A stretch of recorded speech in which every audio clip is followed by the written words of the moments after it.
about urban education. And here, if you look at these data, you'll see the spectacular growth in the amount of money we've spent over time for education. Back in 1919 to 1920, we spent about 970, just a little less than $1 billion nationwide, and 83% of that money came from local communities. So education as a local institution, about 1/6 of the total came from the state, and virtually nothing came from the federal government. Right after World War II, we were now spending 5 times as much on K through 12 education. This is all in 2003, 2004 dollars. And we're down to a little bit more than half of all of it coming from local communities, and about 40% from the state, but still the federal government only about 3%. By the year 2003, 2004, we are spending $462 million, right, on $462 billion on K through 12 education. Look at just the difference between 1979, 1970, and 2000, 2003, 2004. We basically go from under 100 billion to over 400 billion for education. And now, only about 44% is paid for by local government, a larger share by the states, and now closing in on 10% from the federal government. So a fundamental change in how we pay for education. Massachusetts is a good example. I think it was in the 1990s, maybe earlier, the state Superior Court ruled that the schools were violating the Constitution of unequal protection because there was such variation between the amount of money being spent in schools from the richest schools like Weston and Wellesley and Newton to some of the poorest schools in places like Lawrence and Holyoke and Fitchburg. And it said that the state had to play a bigger role, and with that came Chapter 70, which was state aid to local communities, in which the amount of aid going to communities is inversely proportional, roughly, to the amount of family income.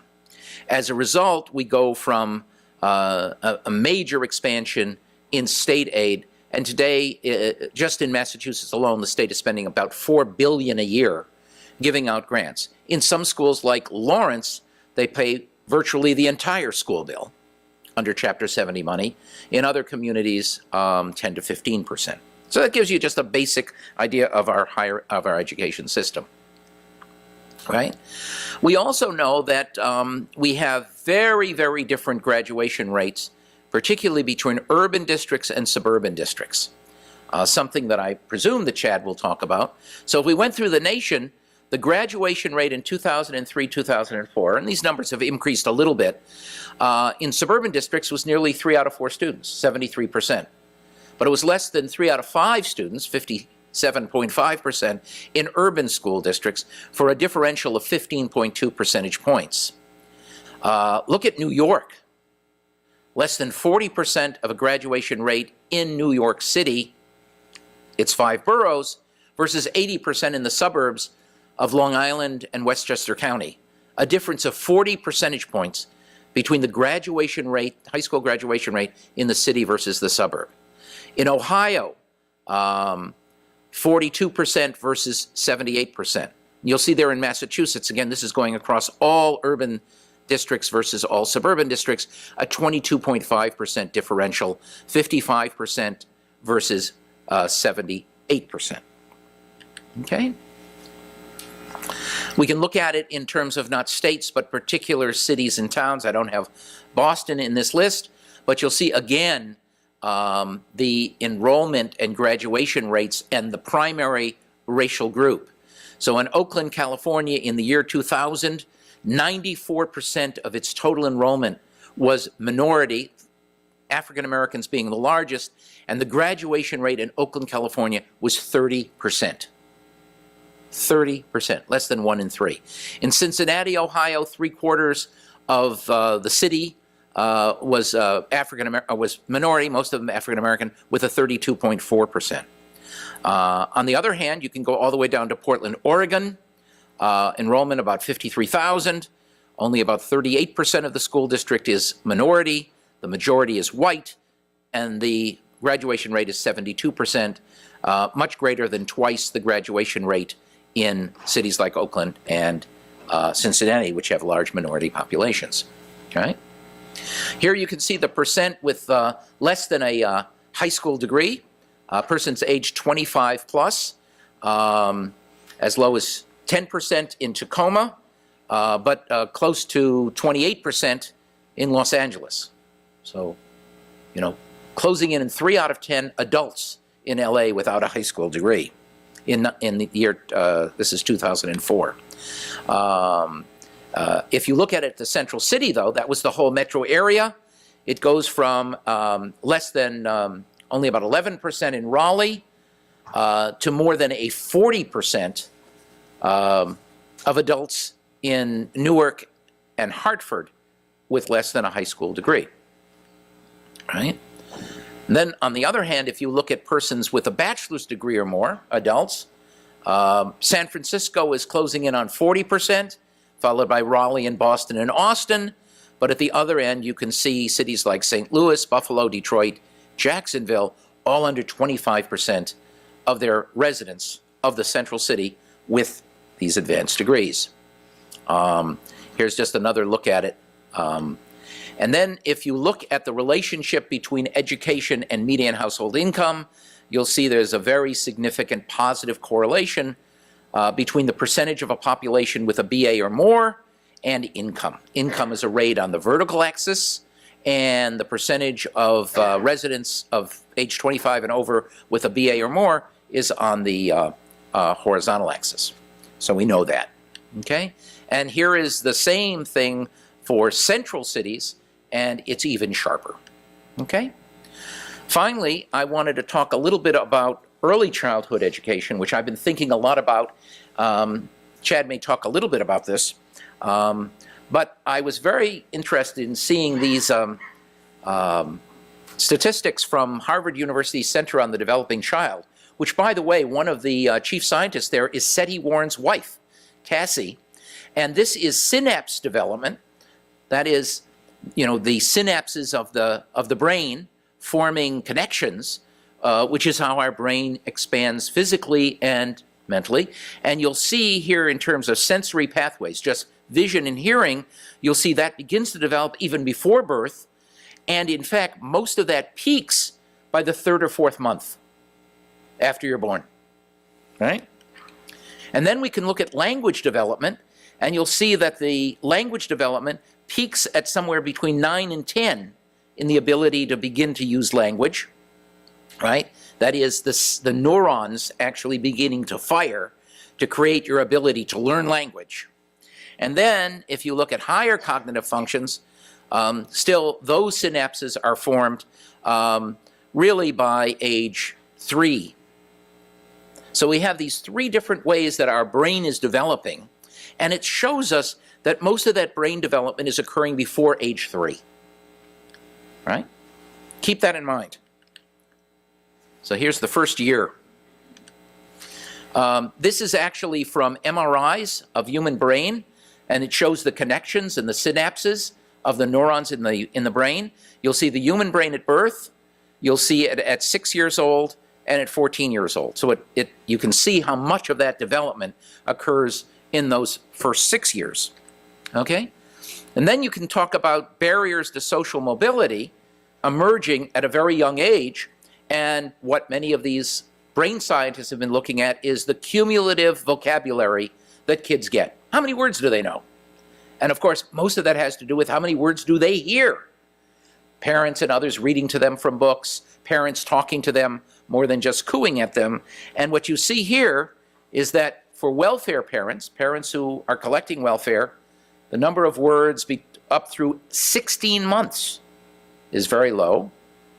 You can then see what happens to college-educated parents by 24 months, and then we continue on by age 3.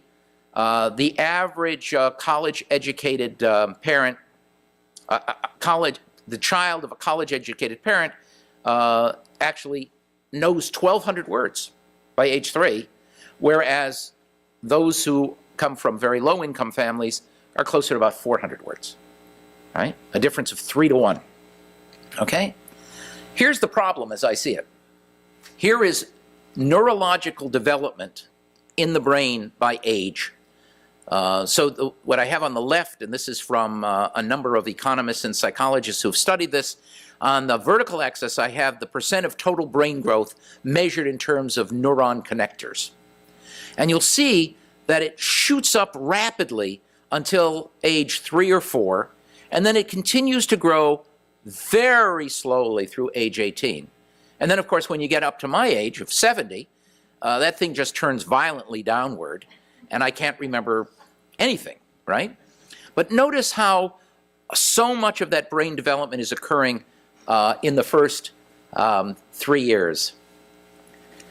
Now, let's take a look at public spending. Our speaker is here, perfect timing.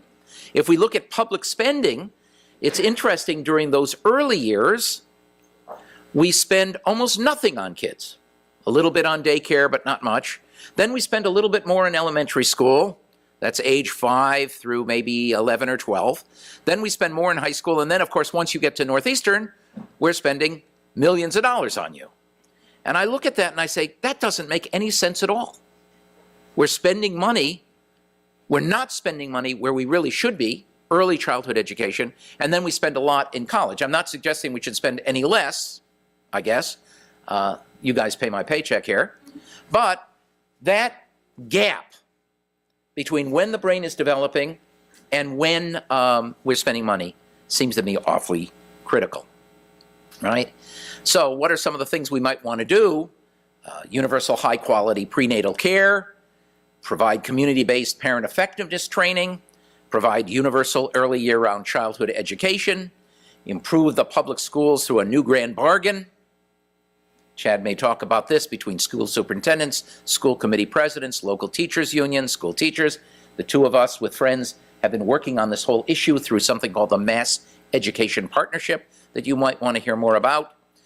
Extend opportunities to participate in extracurricular sports and arts and culture programs. I'm very proud of the fact, I think many of you have heard that I have a 23-year-old son, Josh, my only kid, who graduated from Northwestern University last June. He went through a teacher training program and beginning in September was a rookie teacher in the Chicago Public Schools. He's teaching on the west side of Chicago in a school that's all the kids, or virtually all the kids, are Hispanic. Most of them of Mexican-American and Puerto Rican background. Most of these kids knew no English whatsoever until they got to kindergarten. Most of his kids are performing well below grade level, but he's doing his best. But we just talked to him the other day. My son was a pretty good superstar athlete. He was a champion soccer player, played all over the country. He played a little basketball, a little baseball. And it turns out that his school has his kids and the other fourth grade had their own basketball team, girls basketball team. These are fourth grade, 10-year-old girls. And they've had a lousy season, the opposite of the Patriots. They had not won a game through 3/4 of the season. Their worst loss in a 24-minute game came against a school that's pretty wealthy and pretty much all white. They lost 32-4. And the principal came to my son and asked, would you be willing to help coach the girls' basketball team? And Josh agreed. And he called me the other day, and my kid is normally very stoic. He would score these spectacular goals in soccer, and instead of doing triple somersaults or spiking the ball like Gronkowski, he'd just walk back to his position. But I've never seen Josh more excited. And I said, Josh, what's up? He said, greatest day of my life, Dad, greatest day. I said, what happened? He said, you know, I told you I was coaching the basketball team. Well, that rich white school came to our gym, tiles falling off the ceiling, and the girls won 8-4. He had taught them street basketball, and they were scrambling, and this was very important. I am a great believer in extracurricular sports, arts, and culture. I've seen what it's done to me. I've seen what it's done to my son.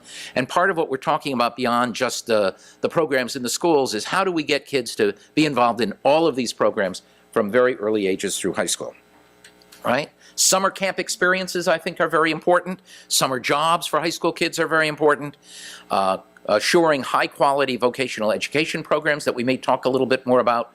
We're actually at the Dukakis Center that I lead, we're actually doing major studies on that. And of course, increased access to affordable higher education.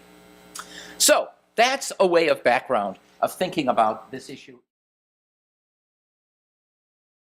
But I do greatly appreciate being here, and thank you to Barry and thank you to Northeastern. I will give a quick word about the Rennie Center. Of course, my name is Chad Donchermont. I'm our executive director, but I'm living proof on standing on the shoulders of giants. The center was founded by our former Secretary of Education, Paul Reville. Much of the work that Barry alludes to was conducted under his leadership, and we'll review that a little bit because I want to talk about the history of education reform in Massachusetts.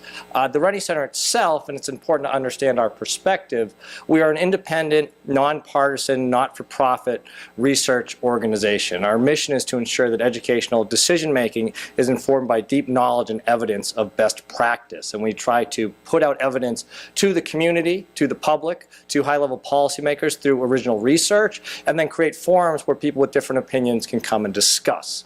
And that's perhaps a good point to lead off, because my understanding is I have about 20 or 30 minutes to talk to you all about public education reform in Massachusetts, and that seems incredibly unfair because there is a lot to cover when it comes to education. So let me give you two basic principles. One is, when thinking about education, is to recognize the increased importance that society has really put upon education and education reform in the last decade or so. You know, I raised this quote by President Barack Obama. It's a simple fact. The more education you have, the more likely you are to have a job and work your way into the middle class. Not to make a political statement. I don't care if you support President Obama or not. I don't care if you voted for him. The point here is that this is a universal attitude when it comes to education. It's something that, by and large, almost our entire society thinks has a significant role in daily life.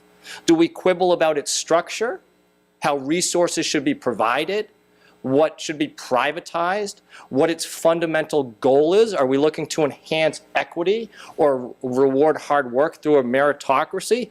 Of course we argue about those things. But do you encounter people on the street, by and large, who think education is a bad thing? That education doesn't have benefits to society to help advance our economic prosperity and help ensure its sustainability? It's rare that you meet someone who doesn't think education has a role in helping to advance or achieve those goals. They exist, and that's perhaps where I say tonight I'm going to be talking in generalities, because that's what you do with 20 minutes of time. There are exceptions, there are additions, there are nuances to what I'm going to share, and by all means, when we do question and answer, you can call me out on them, and I will do my best to address them. So one important piece of understanding and thinking about education reform writ large, not just in Massachusetts, is how universally it has risen to the top of a policy agenda. Think about recent political debates over our last presidential election and how prominently education featured in the debates that took place. And ask yourself whether 20 years ago education would have been as prominent in those discussions. The other important principle to recognize is that public policy making is incredibly complicated. You know, I go to a lot of meetings and lectures and events just like this, and usually I'm in the audience. And it doesn't take very long for someone to stand up and say, there's no silver bullets out there. You know, when we think about education reform, it's important to recognize there's no silver bullets. And, you know, as a general principle, yeah, of course that is true. There isn't one program or policy that's going to solve all problems and uplift all people. But in internalizing what that statement means, I think often decision makers fall short. Because while we don't expect one policy or program to solve all our issues, what we do tend to think about in constructing public policy to service this goal of education for all that we generally all support is that we think that there are policies that provide universal benefits that service everyone's interests and everyone's goals. And here's a hidden secret. People tend to disagree. So when you think about public policy making, you actually should think about trade-offs. There's an economist at Teachers College, Columbia University, and full disclosure, my bias, that's where I received my own education, who talks about a comprehensive framework for evaluating public policy. And he talks about 4 principles. He talks about equity, trying to provide universal opportunities to all citizens in our country, and what he calls productive efficiency, that we want good results for what we put in. If we commit resources to something, we want to make sure people are achieving on the back end. And often equity and productive efficiency, getting good results, are in conflict with one another.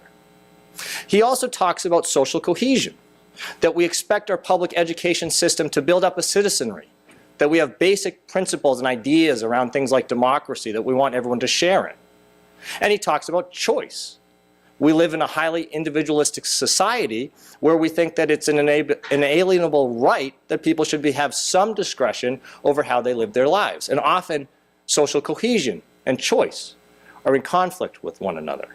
So when you think about policies in education, the question isn't, can we construct some type of vision that benefits everyone, but what are we prioritizing and what are we deprioritizing?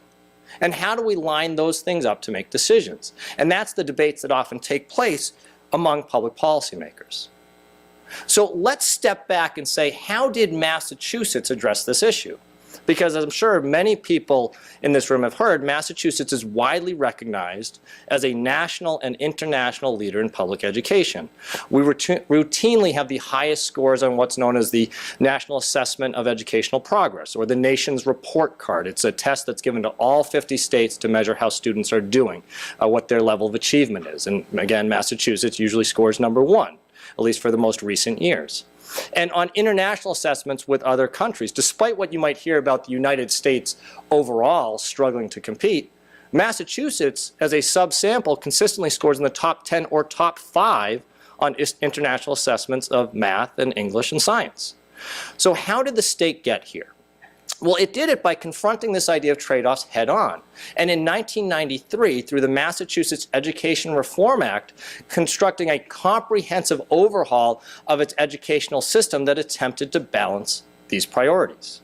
And many people point to what's known as Myra, Massachusetts Education Reform Act, Myra, as creating a foundation to build Massachusetts on, set it on a path to be a national leader. When you look at the Reform Act, you'll notice a few things, and you'll see how these trade-offs play out. One, the law introduced funding and equity. It increased overall state funding for education. It created a foundation budget for all districts, a minimum level of funding that all districts should receive, especially for low-income areas, so students had access to a level of resources that was felt necessary to receive a quality education. And it actually increased funding for early education and care, although as Barry points out, that work is far from done. It also introduced a system of standards and assessments, that it brought in curriculum frameworks and learning standards. I hope you don't mind me pointing out, I see some younger folks in the crowd. Those of you who are from Massachusetts and took the MCAS, this is where it comes from. MCAS and graduation standards is noted on the slide. It also led to a revision of teacher licensure and new teacher certifications tests. And much of this work has been ongoing for the past 20 years with the introduction of updated standards, new evaluation for systems for educators, what have you. It rethought our governance and accountability system, creating a criteria to determine school and district performance, which was known as EQA, underperformance and state receivership. How could state and districts intervene in low-performing schools if their achievement scores aren't what we desired? And it introduced a system of school choice. It expanded inter-district choice, allowing students to actually access schools outside their home district. And while this isn't a perfect way of conceptualizing school districts in Massachusetts, districts do tend to be small and tend to map around town or municipal boundaries. It's not universal, especially in more rural areas, but generally speaking, if you have a town, you have a school district. And it allows students to move across those boundaries. It also authorized charter schools, and here's where Massachusetts charter schools come from. Quick note on choice. This often comes up and we can talk about during the Q&A. When we talk about choice, we very quickly get into ideological debates about vouchers and charter schools, privatization and competition. It's important to note in our educational system, that's just one element of choice. Estimates actually suggest that perhaps more than 50% or as many as 2/3 of all students go to choice schools.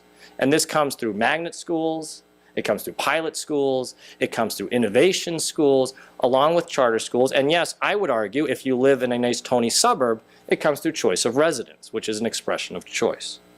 So if the state attempted to balance funding and equity with standards and assessment, governance and accountability, and school choice, what it set up was a standards-based system. The state attempted to tell districts and schools what they wanted them to do, what they wanted them to achieve, and then said, go out and figure out how to do it.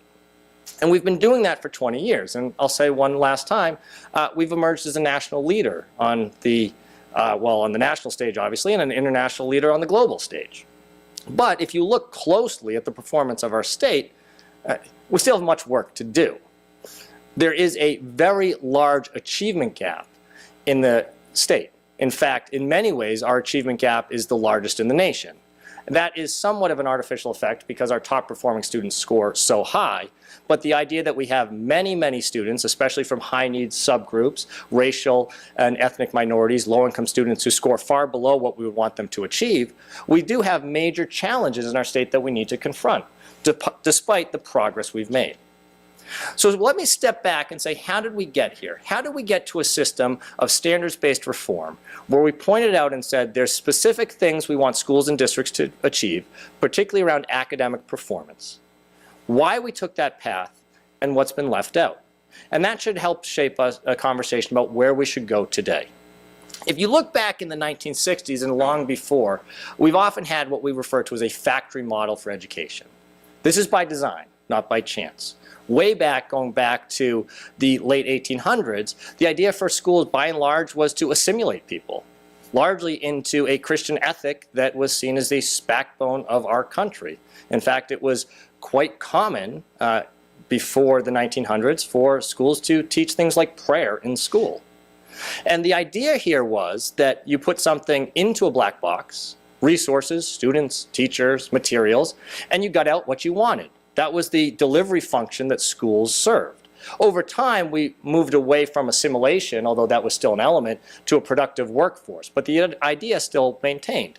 Throw a bunch of resources in, they go to school, you get out what you receive on the back end. Well, around the 1960s, people started to actually research and evaluate those processes. And there's a seminal report known as the Coleman Report, which tried to determine what were the major factors in education that determined how students performed. And when they looked closely, what they found was it wasn't schools. It was actually the socio and economic status of students, their family background, whether or not they're in poverty, their race and ethnicity, all the demographic and social characteristics that someone brings with them into the institution. There was an immediate read on this by many people that said, well, schools don't really matter. But there was pushback among those, particularly in the educational fields, that said, we're just not looking in the right way, and we're not looking close enough. And what we have to do is open up that black box and get inside.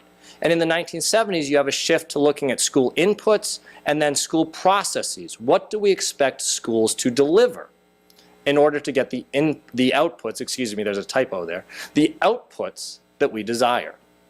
Well, in order to try to uncover what really mattered in schools, I would argue research sort of began to twist itself around.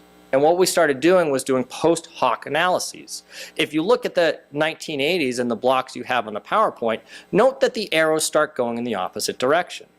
So what we actually started to do was go to good schools and say, what are you doing?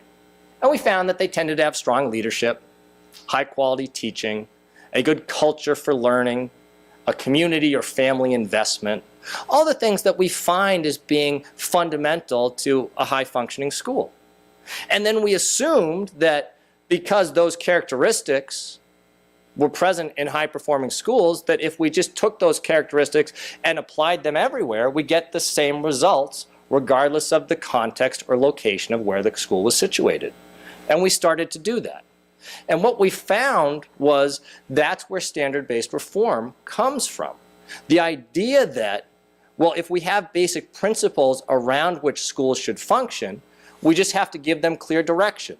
What we want in terms of achievement test scores, what we want in terms of attainment, graduation from high school, attendance at college, and allow them to figure out how to get there with these basic principles. Make sure your teachers are high quality, have a strong leader, engage your community. And what we began to find is that it was actually much harder to do in practice than in principle. that figuring out how to actually do this from scratch, as opposed to showing up and having it already in place, no one entirely knew how to do that. And I want to come back to that point. But so what we find under standard-based reform is that we've got some really high-performing places that can achieve the standards, but we've also got plenty of places that struggle, and we're not entirely sure how to turn them around. And more, as we think about it, we begin to find that our approach to just thinking about the schools becomes limited. We're back to this notion that factors outside of school matter. Family, home, community characteristics matter, but not in a way that schools don't. Rather, the two factors need to work in tandem to produce the impulses, or produce the outcomes that we want for all students. So you could argue that in the past 20 years, since the passage of Myra, the Massachusetts Education Reform Act, the state has been wrestling with these principles. This is a quick timeline of major events that have happened in Massachusetts since '93. You'll see in '93 we did have the passage of Myra, and again, as a reminder, the introduction of a funding overhaul, school choice, standards and accountability system, and a governance structure for hopefully turning around schools. If you follow the timeline, you'll note that there have been three big shifts that have accompanied ensuing reforms. Starting with the first class of MCAS graduating in 2003, 10 years later, we've created EEC, that's the Department of Early Education and Care, a department entirely committed to issues of early childhood education. In fact, we've now lined up three departments: Early Education and Care, our original Department of Education, which has become Elementary and Secondary Ed, and a Department of Higher Education. And they've all been put underneath EOE in 2008, which is the Executive Office of Education, a cabinet position for the governor that oversees the three departments. We've also introduced new legislation, such as an act relative to the achievement gap, which has endeavored to go directly into low-performing schools and provide districts and leaders with the authority to be more innovative in how they want to turn around those schools.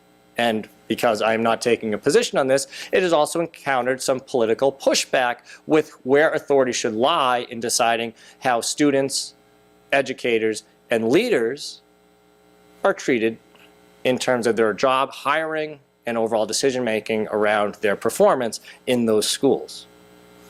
The Act relative to the Achievement Gap actually introduced as well something known as innovation schools, which gave, much like charter schools, a greater autonomy from state oversight, but at the same time, these are district-run schools, unlike charter schools, which tend to be independent from core district governance structures. And then with that, we've had Common Core, things like Race to the Top and the Race to the Top Early Learning Challenge, and a new computer-based assessment system called PARC. This is a lot of stuff, but think about it like this. If we started with the notion of wanting equitable funding, high standards, and a governance system to oversee everything, these recent reforms have been endeavoring to make sure those standards are improved or changed for the 21st century, that we can properly assess how students are doing, and we can evaluate everyone working in the system. But I originally said that if you look at this timeline, you'll note three big shifts. One is we've greatly expanded our definition of education. When you think about things like the Department of Early Education and Care, we no longer think of schooling as from kindergarten to 12th grade, K-12. It's now from birth all the way through college and career success. The system is being asked to take on this whole body of learning, certainly until about age 21 or 22, and really all the way into adulthood. Two, we've centralized authority. More and more, the state is taking a heavy-handed role in what districts should be doing and what needs to happen in order to improve school performance. And three, if you look at the timeline, we've greatly accelerated the pace of reform. Every time you turn around, there's a new idea being put on the table that schools and district and the state itself need to be responsive. So while we're trying to improve upon and advance where we were 2 decades ago with the Mass Education Reform Act, what we're doing is going back to the well just to refine the old practices and principles that we all agreed to, rather than thinking about how we actually can create a new vision for a comprehensive approach to public education. So this gets back to my idea of trade-offs and that public policy making is complicated. The issue with continuing to think about standards here, evaluations there, governance structures here, is we fail to acknowledge just how many levers need to be pulled to bring about systemic change. When we think about what we actually need to improve the schooling experiences for children, we need to talk about governance, we need to talk about finance, we need to talk about standards, accountability, curriculum and teaching, and support services, and frankly, many more things than that. This is just what I can fit on the slide. These things are all intended to improve system effectiveness, leader effectiveness, and teacher effectiveness, all with the general principle of advancing student learning and development. Another way to think about it is all of these things that have been worked to advance forward Massachusetts education system, not only do they build on where we were, but they tend to operate in isolation. And if you're only attending to one part of the system at one time, be it early childhood education or post-secondary learning experiences, and not taking on the system as a whole, you're unlikely to make progress. Because it's very difficult in that isolated way to account for all of the factors that are necessary to actually bring about systemic change. Another way to think about it is here's Montgomery County's public schools plan for improving third grade reading proficiency. I'm spoiling a later slide, but some of you may know that third grade reading proficiency is of major concern in the state right now. Well, if you look at Montgomery County's approach to this, Montgomery County, of course, being in Maryland, you'll note that in order to come up with a comprehensive system that fully supports students early in their careers to emerge in third grade proficient to read, you need pre-K. That needs to be coordinated with kindergarten, first grade, second grade, and third grade. That's fine, that's traditional schooling. You need to account for ELOs, which are extended learning opportunities. What do students do outside of school with their free time? What happens during summer? Schools generally only go till about 2 or 3 in the afternoon, and if you're talking about pre-K and kindergarten, sometimes they end far before that. ASP, what are you doing after school? During this whole time, are you assessing students to know whether or not they're progressing? Are these assessments appropriate? Are all of these components, if you look at the black text, congruent and aligned with reading, writing, and mathematics curriculum, or with ongoing assessment and language development? And is there continuous improvement along curriculum, assessment, professional development, technology, research, and parent involvement? And in looking at this complex web of all of the pieces that you want to bring together, that are managed by different state agencies, that are, some of them are privatized, some of them are public, note that we only started in pre-K. A bunch of the stuff that Barry just mentioned, like prenatal care, isn't even on this slide, right? So again, in thinking about how you want to actually reform the education system, the key piece is going back to those notions of trade-offs and coming up with a comprehensive vision that accounts for the whole system and pulls everyone into a shared goal to think about how you can work together. If you just want to develop a pre-K program, the blue box, and you don't talk to everyone else, the purple box, the green box, the dark blue box, the red box, and a lot of the text below is not going to be addressed. And if you don't address it, it's highly unlikely that the pre-K program is going to have much of an effect beyond what the students learn that year. So that's how you have to think about education policy making. Having given the big window and intentionally tried to put so much stuff on a slide that it just seems really confusing, which hopefully makes me seem smart, let me try to make it simple. I think there's 3 questions that we have to ask ourselves anytime we do think about education reform. And we start with the notion of trying to figure out what is the most important and urgent problem area and where do we think we can innovate successfully. Number 1, what do we need to know to be better equipped in the problem area? If we want to address issues of early childhood education, what are the challenges? What do we need to know to solve the problem? 2, logically, if we've identified the problem, what do we currently know about this problem area? So we're worried about the preparation that students get early in life before they enter school, but what do we know that we can actually do in the existing state context to bring about new policies and programs to solve that problem, right? We need to get away from the notion of we can just snap our fingers and have universal pre-K if it doesn't seem reasonable. What can we do right now? And 3, how do we then go about closing the gap? What evidence is available of effective strategies that can be implemented to meet that challenge head on and introduce a practical strategy that can be used. Well, as Barry mentioned, the Rennie Center does a couple pieces of work in this area. First is the Massachusetts Education Partnership, which we're very lucky to work with Barry and Northeastern, as well as MIT and UMass Boston, and then the Massachusetts Association of School Superintendents, School Committees, the Massachusetts Teachers Association, and the American Federation of Teachers in Massachusetts. That is the superintendents, the school committees, and the unions.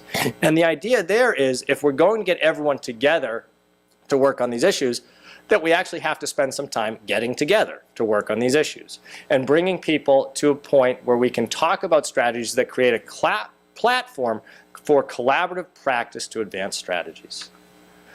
One of the other things the Rennie Center does is known as our Condition of Education in the Commonwealth project. Our 2015 materials were actually released last Thursday on the 22nd at an event in Boston. And through this event, we try to do exactly what these questions show. We try to identify and challenge areas, understand what's happening in Massachusetts to address them, and then think about what we can learn from those examples to begin to close the gaps that are observed. And perhaps as a precursor to where we might head in later conversation, in this year we identified 3 areas.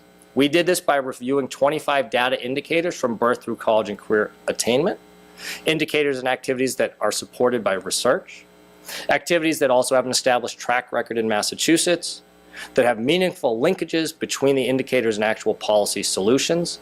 We've chose the indicators, in other words, because we think something can be done about them, and that activities have a realistic possibility for expansion in the near future. We have 2 additional guiding principles. We think that education must encompass more than academic learning, and we think that schools should not and cannot work in isolation. Noting those 2 things, what did we identify as challenges? The first, and I've already spoiled this, is 3rd grade reading proficiency. If you look at what Massachusetts needs to do right now, you'll note that 57% of all students and 38% of high-need students score proficient or advanced on 3rd grade English Language Arts MCAS. In other words, just under 2/3 of all high-need students are not proficient in reading in Massachusetts, despite our standing as a national leader. Picking up on what Barry talked about, we think a lot of this starts early in a child's life, in early childhood education and early elementary experiences. 2 proxies here is that only 64% of children aged 0 to 5 who are eligible for a subsidy, that means that they are essentially low income, are enrolled in high quality early education programs, which research shows makes a difference in school preparedness and academic achievement moving forward. And in the workforce, only 30% of early and out of school time educators working with students have a bachelor's degree or higher, which isn't a perfect measure, but is a proxy for quality in those classrooms. Knowing those 2 things, we need to ask what can we do about it to provide more rigorous, high quality learning experiences early in life in order to make sure that more students are proficient in reading by the end of 3rd grade. Well, rather than create an idea in a vacuum, this is question number 2, what's already happening? And Boston has a very strong program known as Boston Kids that combines city, state, and private resources to provide a model for statewide pre-kindergarten expansion. The model that Boston Kids uses is to partner with private child care providers to introduce quality standards and provide resources to these locations to increase training and compensation for early educators. Make sure that they incorporate the evidence-based curriculum that Boston uses in its own pre-K programs and assess them as they enter into elementary school so they're ready to learn. Looking at this model, we can learn how to integrate funding strategies across systems, introduce universal quality standards for early education and care, increase educator preparation and support, and disseminate effective practice. And depending on people's political and practical leanings, I want to note that some of these have costs, but some of them don't have very high costs, like agreement on quality standards. And also that Boston is already doing this with its current budget. So thinking about investments in pre-K and early childhood education to advance 3rd grade reading proficiency, the second area we focused is thinking about stability in children's lives in their elementary and secondary schooling experiences. We know that many students begin to fall behind in school and struggle to graduate later in their careers. But what we're often not attentive to is how disruptive students' lives are outside of their actual classroom instruction or classroom experiences. Looking at these indicators, we know that roughly 12% of students are absent from school for 10% or more of the days that they're enrolled. This is viewed as chronic absenteeism and has been shown to undermine student achievement. Roughly 9% of all students transfer into or out of school during a school year. They're highly mobile. Some schools in low-income urban areas actually have between 75 and 100% turnover in student mobility between each year. Meaning that the students who are third grade in a particular school, for those of us who have a sense of students in third grade then progress to fourth grade in the same school, students in fourth grade, they're entirely different. Everyone's gone to a different location. Families move due to economic instability. Chad, may I ask you to expand on this? Sure. Let's take that first number, the 12%. Is that a statewide number? That's all? That's a good question. These are all statewide numbers. All statewide numbers. So you're telling me that nearly 1 in 8 kids in, I take it, public education in Massachusetts, was absent from school at least 10% or more of the days. That's on a 180-day school year, at least essentially more than 3 weeks, 15 days. And the numbers would be far higher in low-income, more distressed settings. Now, there's two things going on there, too. There's more than two things, but there's two things I want to elevate. One is that there's instability in family life, so students struggling to get to school. There's also what the state has chosen to focus on recently is thinking about its own discipline procedures. So many of the students who fall into these categories are also students who are suspended or expelled from school, which is a policy change. It's actually a legislative change that the state has recently made, that if you're suspended or expelled, you still need to receive academic services ultimately during your time away. There was ways previously that if you were out of school, there was no guarantee that anyone was providing for your education during that time. So there's sort of two factors going on there. Yep. And then finally, the one data point I didn't get to is that in the state right now, 10% of youth age 16 to 24 are simply neither in school nor employed. They're known as disconnected or opportunity youth. So these percentages make up thousands of students. And these are students who are not engaged in the educational system, are unlikely to graduate and not going to contribute to society. So what can we do about it? Well, one idea here is what we would call a robust statewide approach to student support, meaning effective models to collaborate with local partners, embrace a data-driven approach, and be attentive to the needs of students and school staff. There's programs out there called Connecting Activities and Communities in Schools that use an on-site coordinator to ensure that students gain access to services that are out there in order to take advantage. And these are health and mental health services, access to work around nutrition, as Barry said, enrichment, giving sort of a more comprehensive and holistic approach to learning. I also want to point out that often these services actually already exist. It's not going out and spending more money to create new programs. It's programs that exist for students. Many things like nutrition or food is a federally run program that any low-income student has access to. It's just making sure that they get access to them. And that is where these programs can come in and play a role to making sure that happens. There are large proportions of students each day that are in school without ever having food, ever having eaten breakfast and sometimes lunch, that need glasses and don't have them, that have never been to the dentist and sit in a class with toothaches. And these types of things are actual solvable problems that really do distract from learning.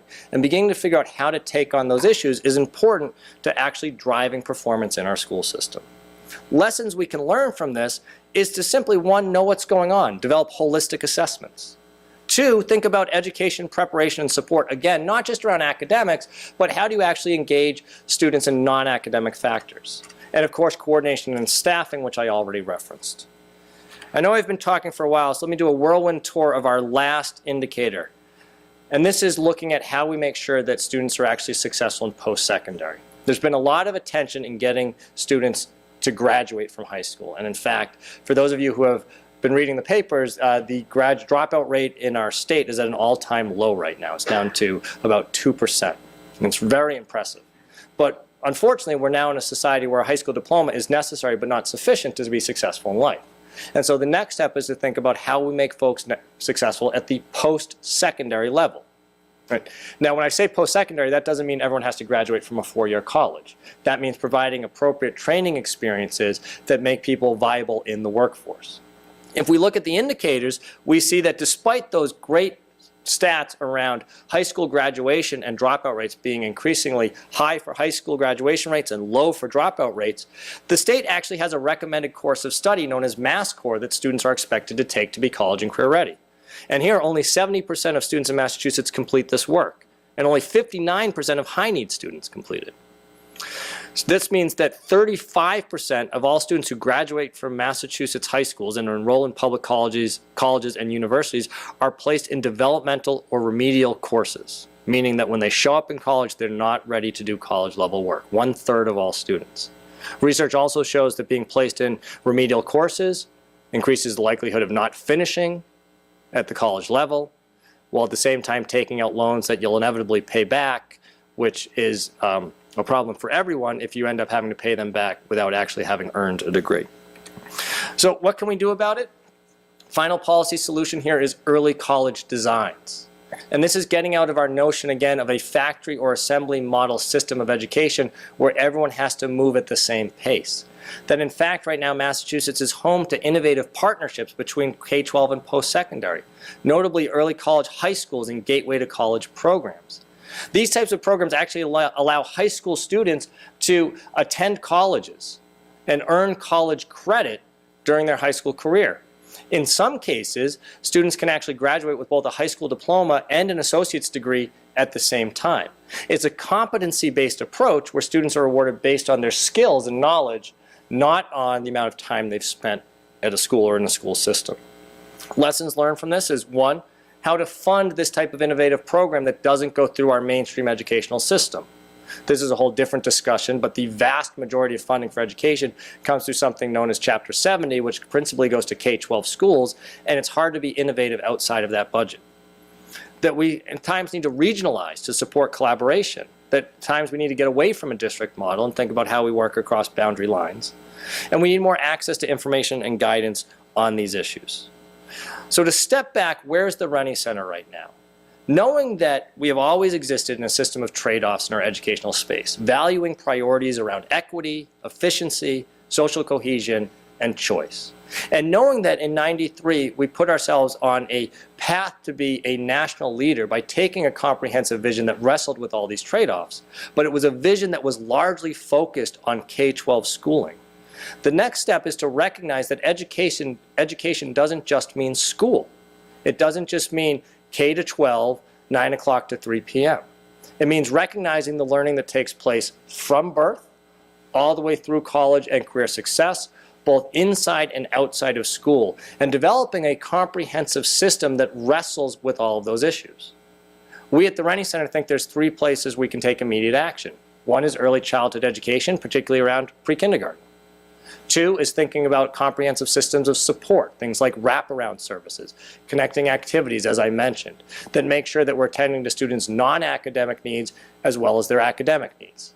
And finally, it's thinking more critically about the transition to college and success in the post-secondary space, recognizing that a high school diploma is insufficient, and how do we support students in affordable ways to actually gain post-secondary credentials. Now, I know this was brief. Again, Q&A is coming up, so happy to unpack, but we also have a report that is on our website, renniecenter.com, that talks all about this stuff in much greater detail. So I'd encourage you to go there and check that out as well. And with that, I'm going to catch my breath and say that I'm done. So thank you very much for your time. I appreciate it. Okay, let's get back to work. We have about 45 minutes or so. First of all, I want to thank my very good friend Chad for a, I thought, just fascinating.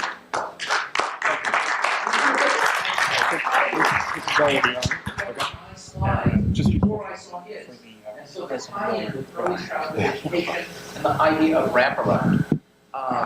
So we're open for open questions. Remember, the rule is, who are you? What do you do? Let's open it up. You got a question right over there? Okay, wait for the mic. Right over here first, and then we'll come over there.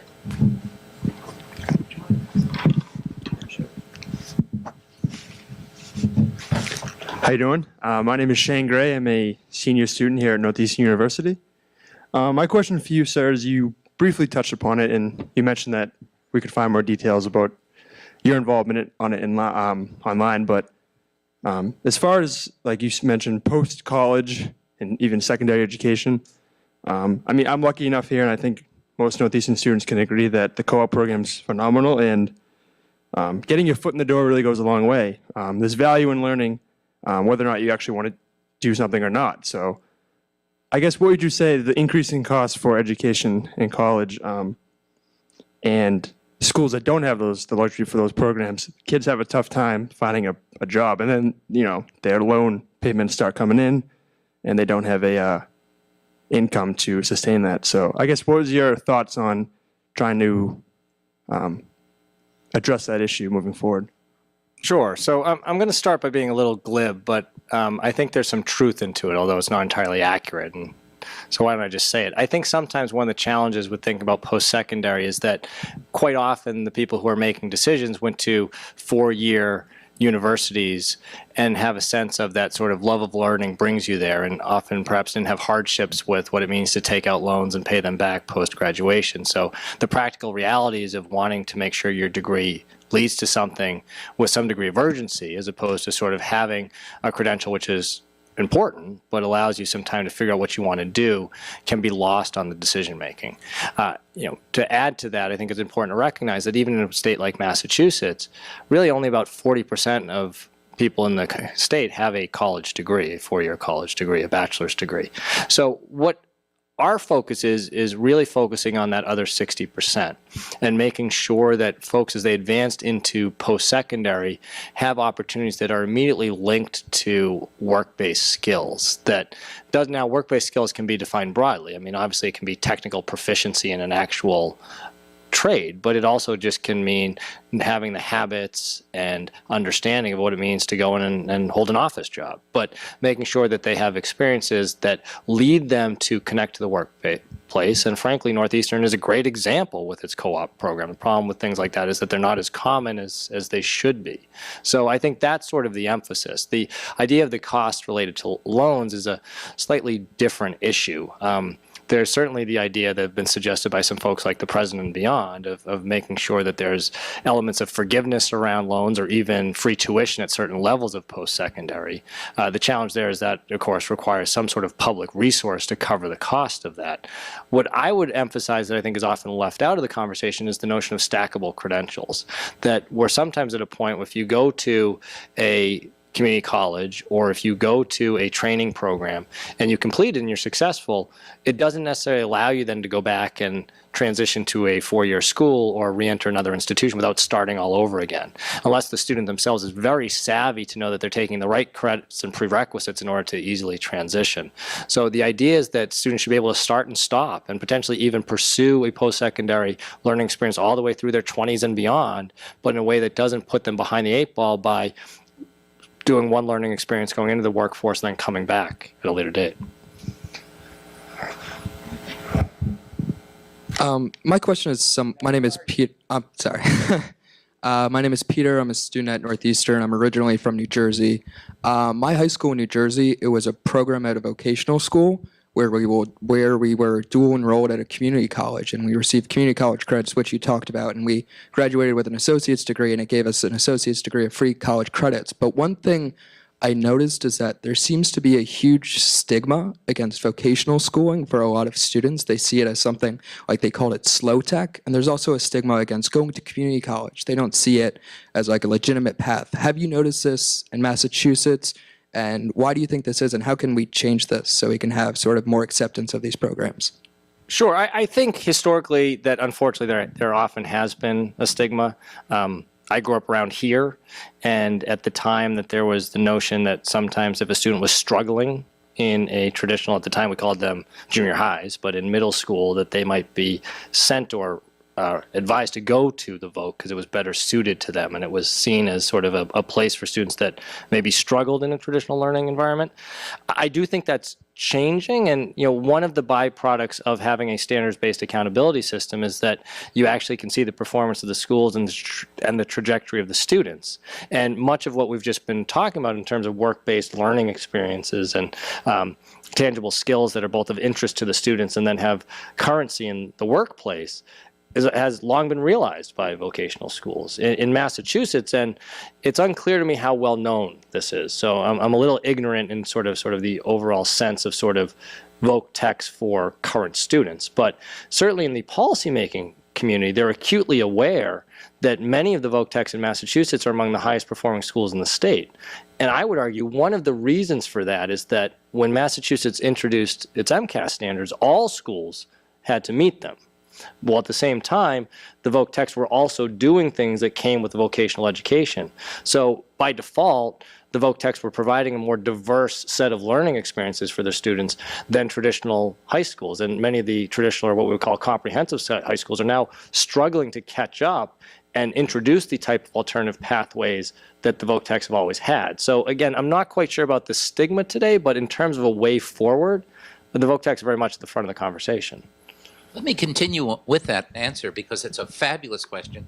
I don't even think that Chad knows I'm working on this right now. But at the Dukakis Center here at Northeastern, we've been doing a lot of work on vocational education. We're doing a major study for the Massachusetts School Building Authority, where one of my colleagues, Alan Clayton Matthews, is actually projecting to 2022 by detailed occupation the skill needs we're going to need, right down to acetylene welder, But we just started a new project, which is being funded by MAVA, Massachusetts Association of Vocational Administrators, by the Mass Competitive Partnership and the Boston Foundation and several other groups, including several chambers, to really take a very close look at vocational education. I really believe what you're talking about is a very serious problem. We're going to mount 4 surveys. One is a survey of MAVA, of vocational school administrators. We're going to ask them about the schools and what they think their future is. Number 2, we're going to do a major survey of employers. To what extent do you find that vocational education, the regional schools and the comprehensive schools with a vocational track are meeting their needs? The third is we're actually going to do a survey of parents and their attitudes toward vocational schools. We may in fact drop the word vocational ultimately and look at it as professional and career education. And fourth, we're going to actually interview both current students and graduates of vocational schools to find out what they're doing and where they're going. I may have mentioned this in an earlier class, but I went to school before most of you in this class in Detroit, Michigan, and I was in a college prep track, pretty sure I was going off to college, which I did.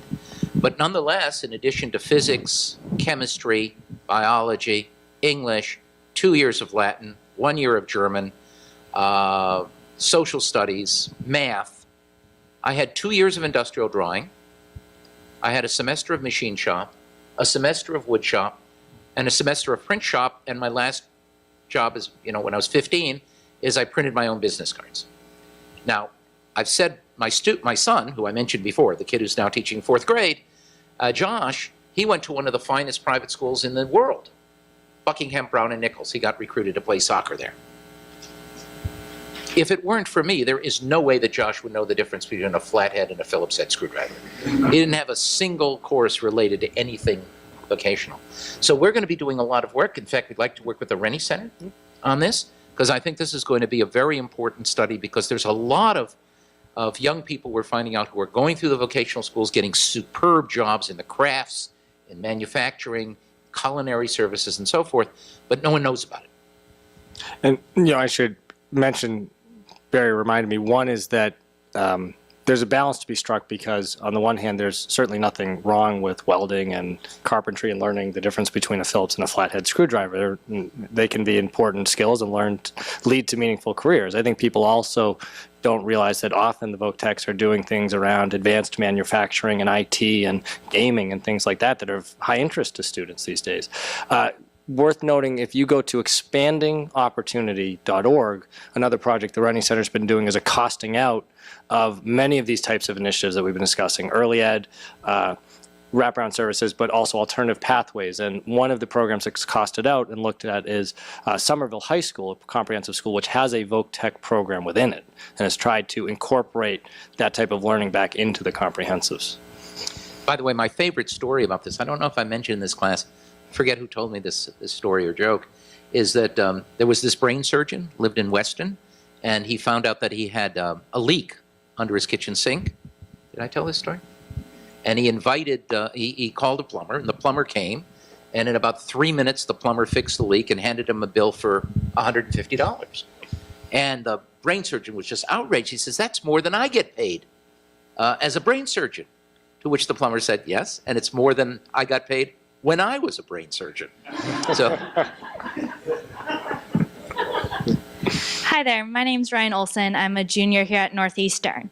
I just want to thank you for having this really broad idea of education. But a lot of the policies you suggested seem to, address its age like 3 through 18 or 3 maybe through 24. I was wondering if you or the Remy Center had any ideas towards adults who have been out of the educational environment for a while, but are still realizing that they don't have the skills to succeed in, a global workforce. It's a great question.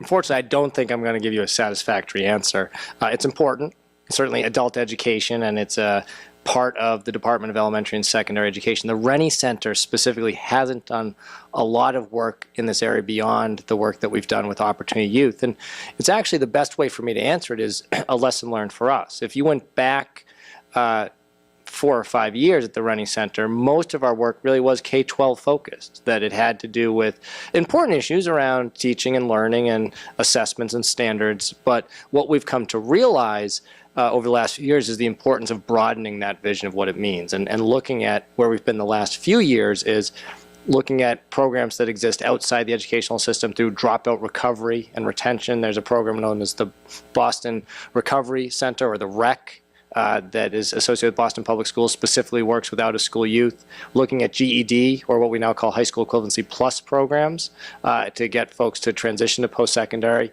that haven't gone through a traditional high school, and most recently, through this early college design, looking at types of programs that create opportunities to attain an AA. So we're on an upward march, and we may get to adult education, but we haven't looked at it critically yet.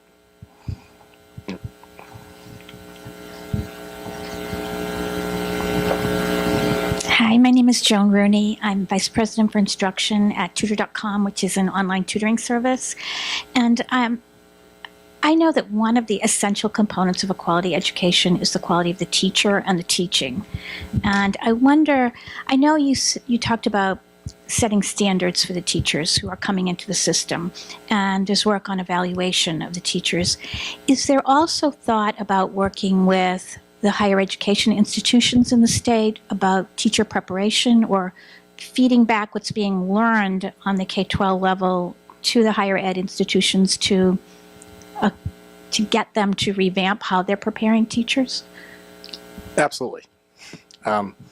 So there's sort of two answers there. What's happening on the state level is actually there's been a very specific focus on looking at teacher preparation programs and setting up their own evaluation systems. So they will be evaluating performance insofar as tracking educators who go to their schools, are licensed and placed in schools, and seeing how they're doing, so that there's a sense of whether or not quality teachers are coming out of the different preparation programs. So that's happening at the state. The Rennie Center doesn't have anything to do with that, but it's definitely been a big focus. Where the Rennie Center has been recently is actually trying to shift understanding a little bit of what teacher preparation means. So we've had this sort of classic idea of a handoff in the educational space. You go to a school, institution of higher education, to learn how to be trained to be a teacher, and then you get given to a district. And more recently, we've seen sort of opportunities or attempts to bridge that. Certainly teaching practicums, which are an advance on the old sort of student teaching where you're placed in a school for a semester or a year, have been much more emphasized, and not just being in the school, but being more thoughtful about mentorship and about the experience that you have, the learning experience that you have in the school. So focusing on not just academic learning, but things like classroom management. And then, of course, we've had what's have been in vogue things called residency programs, where you actually are with a institution or organization sort of helps shepherd your learning experience over multiple years, often having you be in a classroom but not a lead teacher, and then growing into that space while you complete your licensure. Building on that model, what the Rennie Center has been pushing for through a few different publications on our website, and there's one that you would see called The Next Generation of Teachers and New Models for this, is to recognize that this needs to be a full partnership. That actually we should think about teacher preparation as beginning with an institution of higher learning and extending into the time that a teacher is a teacher of record in a classroom for their first 2, if not 3 years. That so young teachers are still preparing. They can still be licensed, they can still earn a full salary, they can still lead a class, but they're still within their preparation program. They still have a mentor, they still have a way to gain access back to the institution of higher education. You actually have professors of clinical practice who are at the school who connect with the institution of higher education. There's no reason for these institutions to be separated from each other. And to me, that's where the emphasis should be placed. Yes, I'm Charles McGuire, and I'm a retired teacher, and I taught for 36 years in Massachusetts. What? Where? In Medway, Massachusetts. And what did you teach?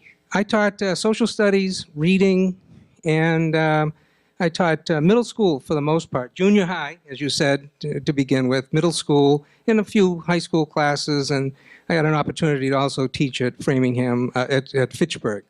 For 3 years. Great opportunity. I'm going to try to squeeze 2 questions in. And the first one is, do you think you're getting the support from the teacher unions? You know, I was a member of both unions over the years. Do you think you're getting the support that you need, or do you think you should get some, because I think it's important to bring the teachers union into this practice. And I think you mentioned that, which I was happy to see that a couple of times you've worked with them.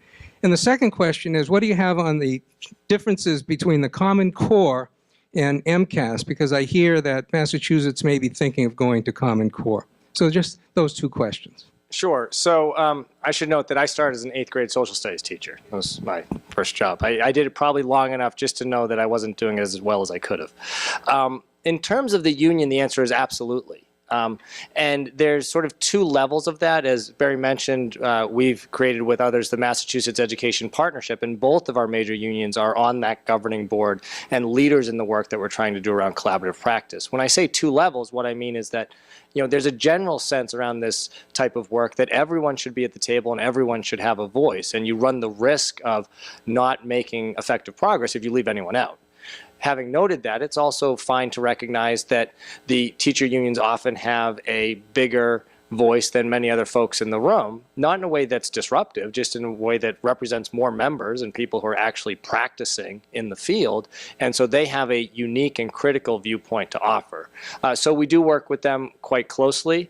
The nice analogy I like to use is that Paul Toner, the former president of the Massachusetts Teachers Association, who has worked with the Mass Ed Partnership, likes to say that a lot of this, before you get to differences around ideology or principles of practice, just comes from how you choose to communicate with each other. If you have an idea of extended learning time and you show up and say, extended learning time, for those in the room, of course, is the idea of having additional learning experiences after the close of the traditional school day, and say, we have this great idea, we're going to ask you to work longer hours, and because of the budget, we're going to pay you less.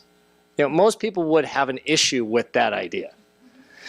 If you go to a group and say, our performance is not where we want it to be for our students, how do we work together to think about what we can do to solve this problem?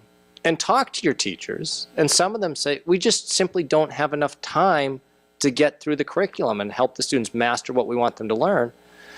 You may then come up with the idea of extended learning time. Importantly, through collaborative processes, you actually may get more ideas than just extended learning time. You may think about a summer program. You may think about more simple solutions like block scheduling that don't necessarily add to the school day, that you're actually starting with the problem and then working together to find solutions, as opposed to arriving with a solution and then suggesting that you're going to back your way into the problem you're solving. So sort of that's how we operate. And I'll come back to the second question, but I think Barry might. Yeah, don't forget the second question. Let me expand on that a little bit. I have a dear friend, my 2 friends here who are visiting from the Harvard Trade Union program in town for 5 weeks are going to get to know Tom Colkin. Tom, you may have met already. And Tom is a good friend. He's a head of industrial relations and labor relations at MIT. And the two of us got together and we said, we really would like to find out what is the quality of labor management relations in the public schools, MTA, Mass AFT. And we were able to get a little bit of money from the Boston Foundation to actually mount a research project, which included a survey of school administrators, school committee chairs, and local union teacher leaders. And we carried this out about, 3 years ago, I think? And the results were pretty dismal. The administrators, the school committee leaders, and the union officials at the local level said, in general, labor management relations are not as conducive to good teaching and good schools and student success as it should be. And that's saying it mildly. And so we set up the Massachusetts Education Partnership. We were able to get funding from the Gates Foundation. We've had some funding, I think, from the Ford Foundation, from the state. Originally, it was housed at the University of Massachusetts, Boston, and just in the last few months, we've shifted it so it's part of the Rennie Center. We've been running programs all over the state. Rennie's been running something called the District Capacity Project, which maybe you could say a word about. Sure. We've also been running IBB sessions, which is interest-based bargaining. The idea that you don't have traditional collective bargaining. Here are my demands, listen up. More, here are my interests, you tell me your interests. How can we get together and do something that's good for the whole system? And we've had many districts now go through IBB training. We've had many districts go through the DCP program. And I think we're starting to make some progress. And we're finding a lot of the local union leaders, a lot of the superintendents, and a lot of the school committee chairs are now telling us that they're seeing improvement. So just a few months ago, we ran another survey in which we asked the identical questions we asked back 3-4 years ago, particularly to those who have been through either the IBB program or the DCP program, and we found significant improvements in how people felt about the nature of labor relations conducive to student learning among all three groups: the union leaders, the school superintendents, and the school committee chairs. To me, that's the kind of progress we're making by doing exactly the collaboration that Chad is talking about. And the second question? Common Core. Yeah, so quick word on MEP and DCP since I can't resist. Since at the Rennie Center, I'm now the one who's supposed to know the numbers. So the IBB work that Barry mentioned has been with 34 districts thus far.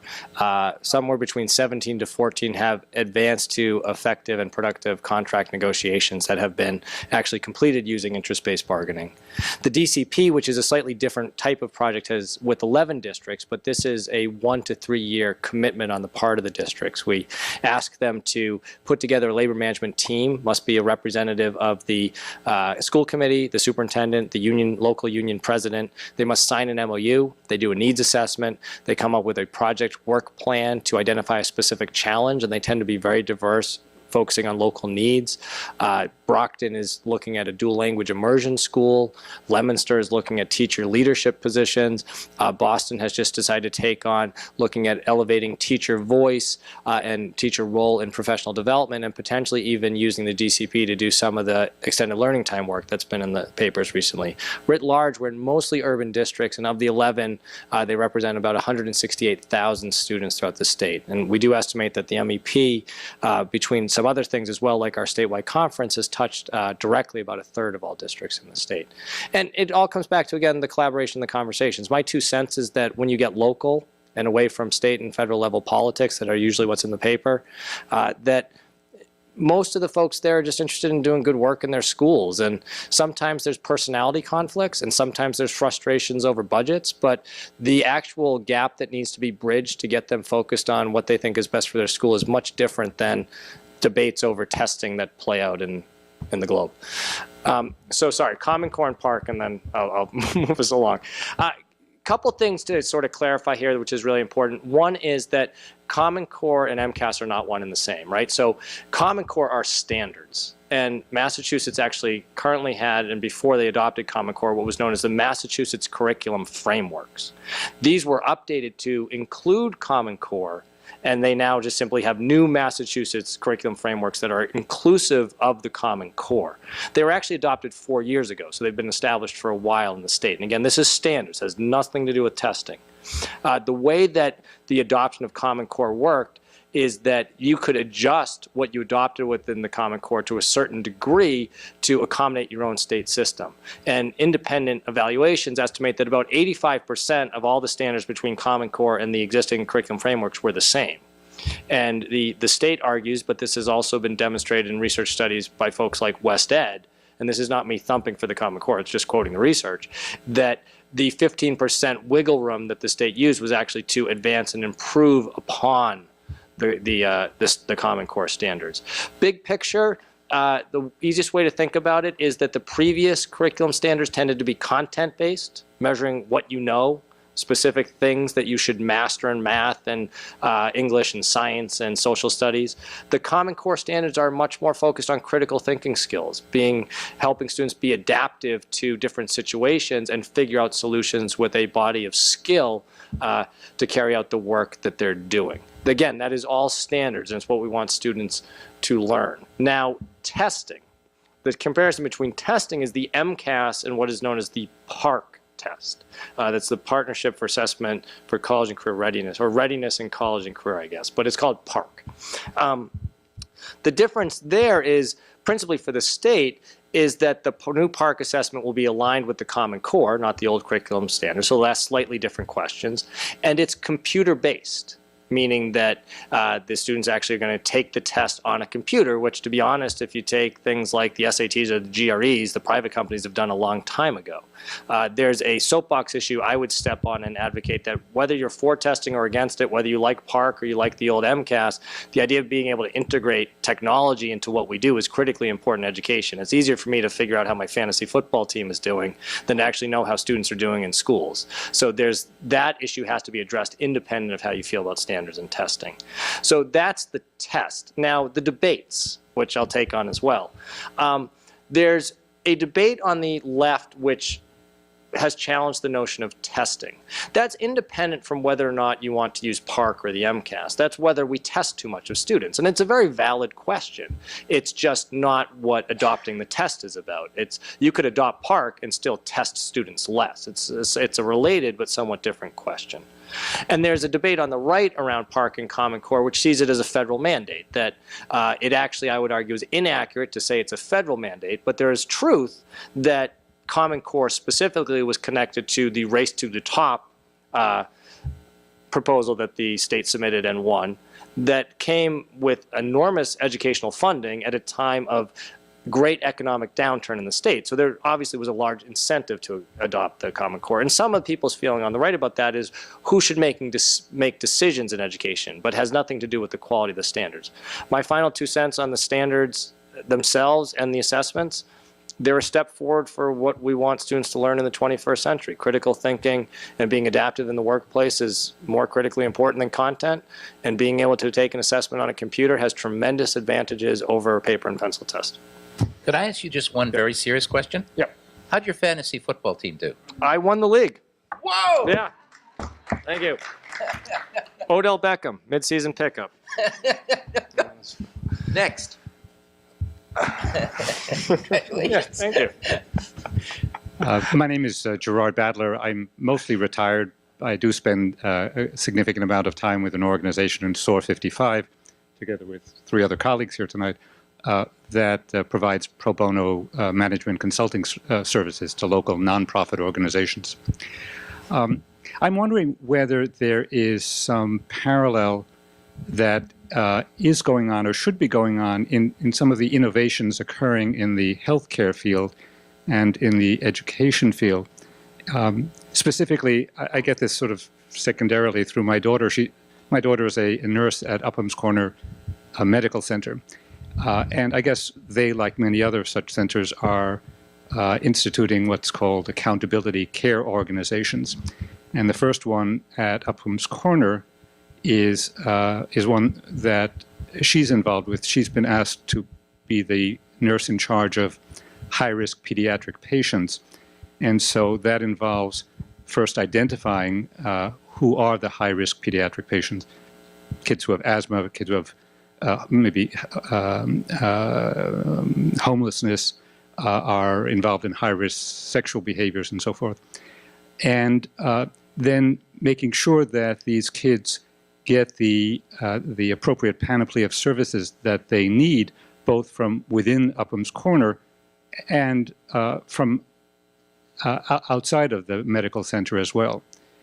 I'm wondering, has this approach been tried in the education field, where you might identify high-risk students and appoint a team who are responsible for making sure that the whole variety of services that these students need are delivered to them, and track these students not only in elementary school but over an extended period of time, I guess as long as they are considered high-risk students. And if that hasn't, should it be? No, it's a great question. And the answer is yes with a but. So yes, there are strategies that are being advanced that do what you say, potentially risk assessment of students. The state itself actually has introduced what's known as the Early Warning Indicator System. It's sometimes referred to as EWIS. And what it is, it's a database system that does predictive analysis, and it looks at various risk factors for students, both based on sort of demographic or background characteristics, as well as performance in school and things like we were talking about earlier, attendance and mobility, to determine students who are at risk of struggling in school or dropping out. And then based on that information, schools can intervene to help put them on the right path. So the yes is that the system is being put in place. What we do next is still a developing process. So one of the reasons why the Renaissance report focused on an organization like Connecting Activities or Communities in Schools, which are those are the groups that were doing that wraparound service and connecting students to other social services, is that schools and districts still struggle to make use of that information effectively. One of the things that I would argue is that in a standards-based system, there's a tension that with limited resources, if you're mostly held accountable to how your schools and district performs writ large, not individual students, you're going to focus most of your resources there. And often counselors and the type of folks who can do coordination to bring students front and center with these other types of services are sort of the first ones to get cut out of the budget. So schools sort of struggle to make use of the information. The other thing is that what we're beginning to learn is the more effective strategies to working with these students at risk really is promoting more personalized learning.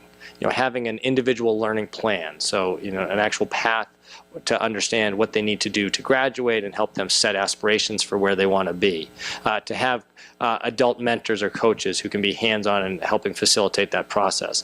Allow them to be more flexible in their scheduling. Often a lot of these students who may be at risk of dropping out or disengaged from school are doing things like taking care of family members or working. It's not just that they're disinterested in school. So how can they, how can we use competency to allow them to progress? Or if they fall behind, have accelerated processes for allowing them to recover credit so they stay on track to graduate.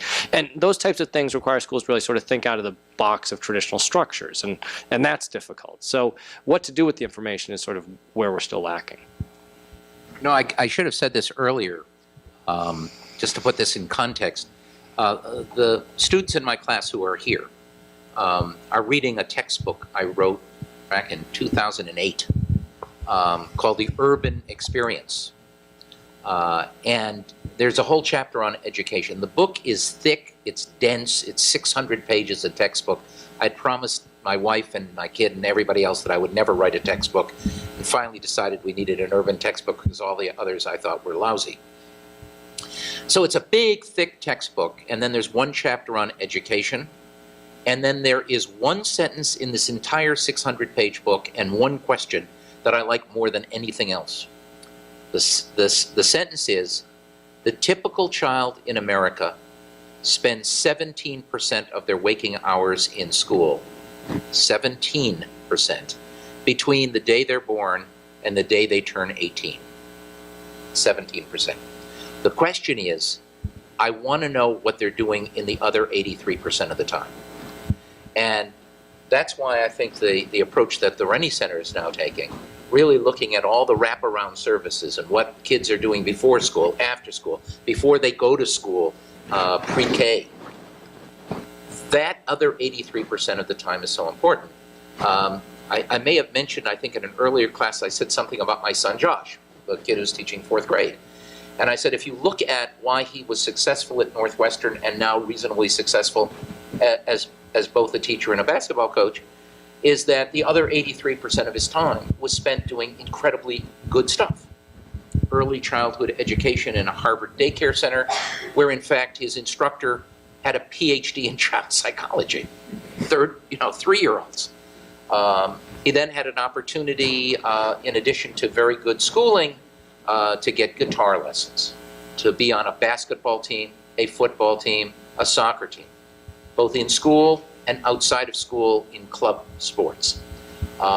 Every summer, from the time he was 12 or 13, he went to summer camp for a month and had great counselors.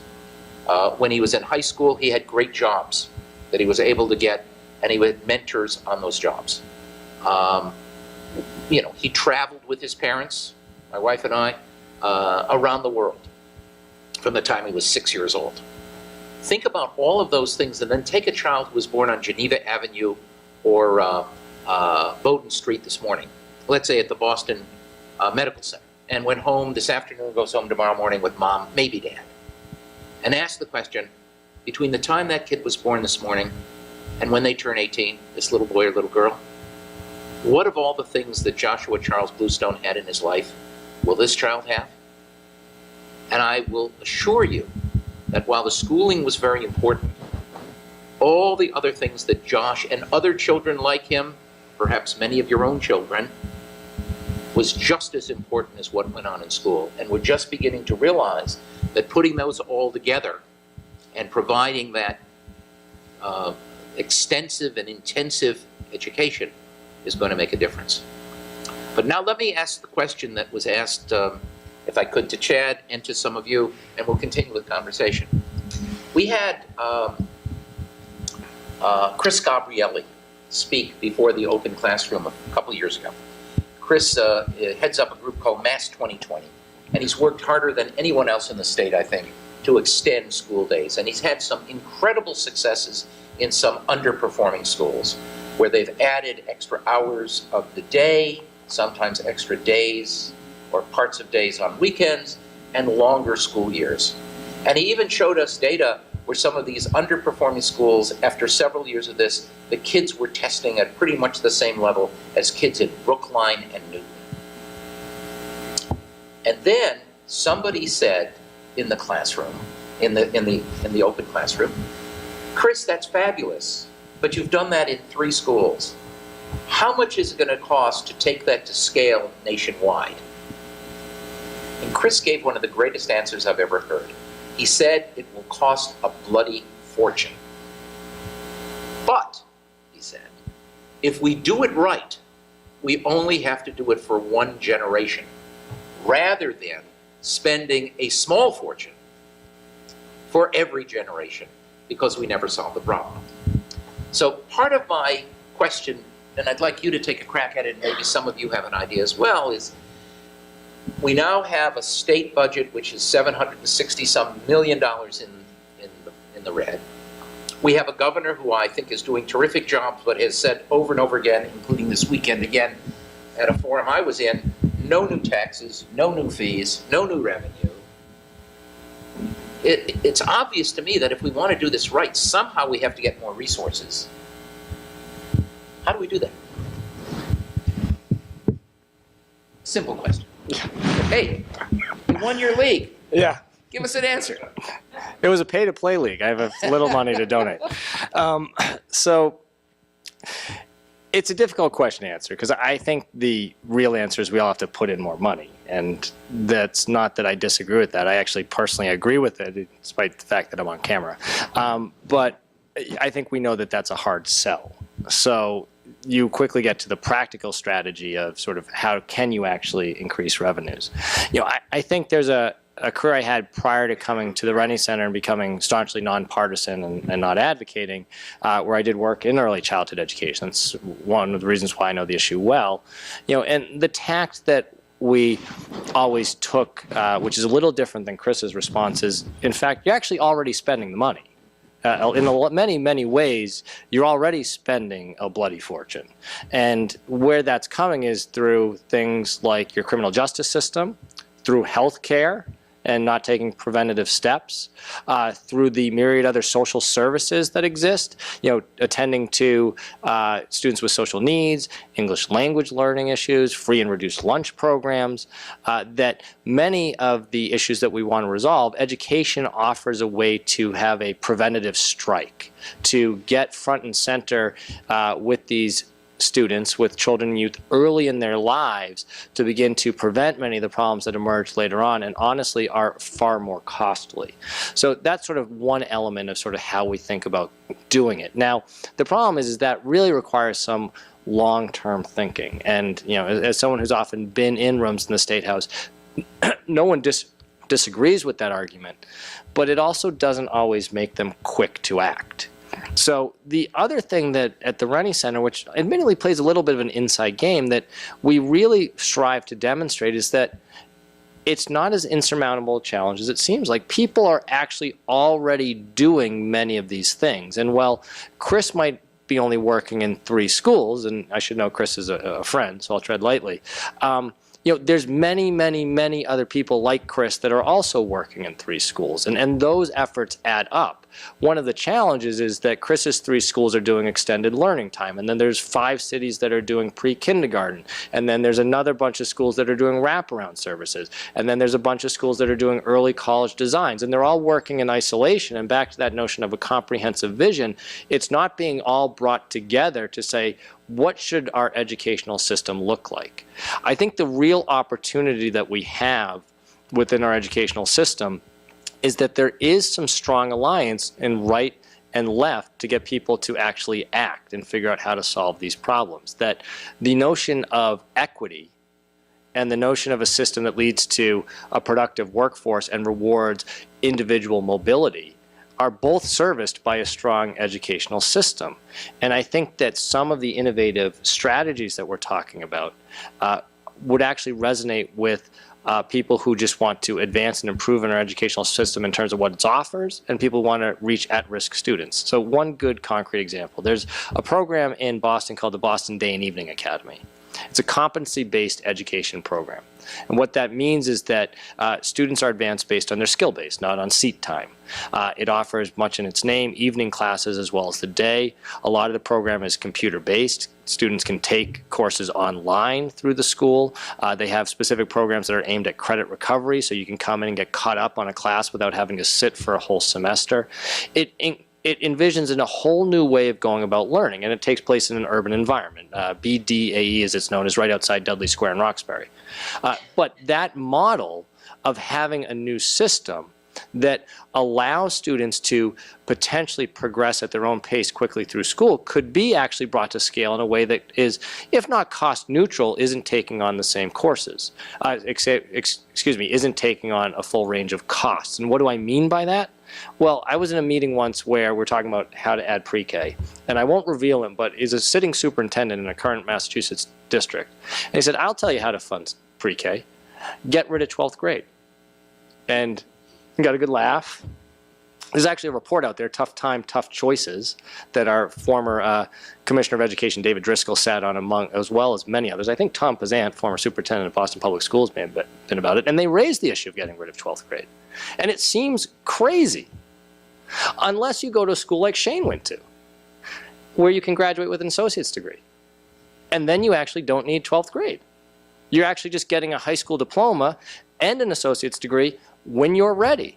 And maybe you only needed 9th, 10th, and half of 11th grade in terms of total time there to get there.